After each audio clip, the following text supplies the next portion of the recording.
Each year in the U.S., 31,000 construction workers seek medical attention due to sprains and strains suffered on the job. These injuries happen when the human body is forced to work beyond its limits.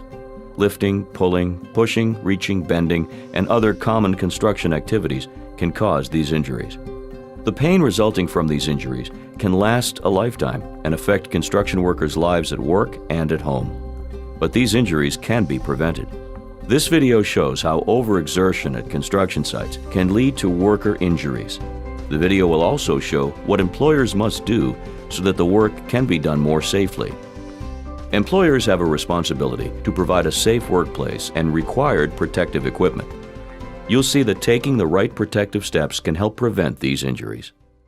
An experienced stonemason and her tender were using large stone pieces to build a walkway for a new 2-story townhome. A concrete slab was already in place, and the workers were putting the stone on top of the slab.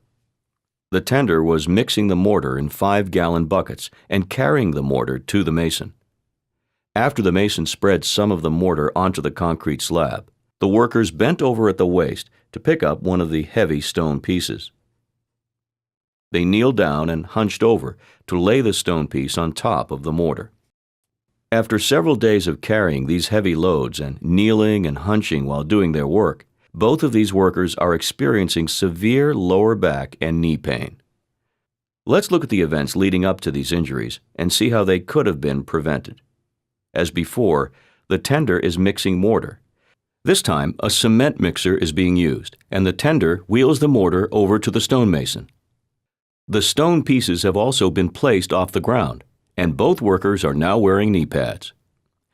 After the mason spreads some of the mortar, the workers pick up and lay one of the stone pieces into the wet mortar.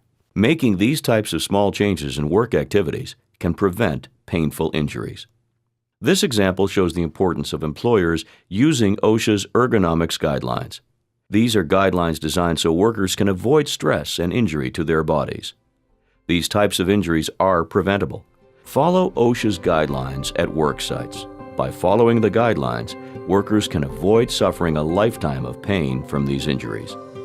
If you would like more information, contact OSHA at www.osha.gov or 1-800-321-OSHA.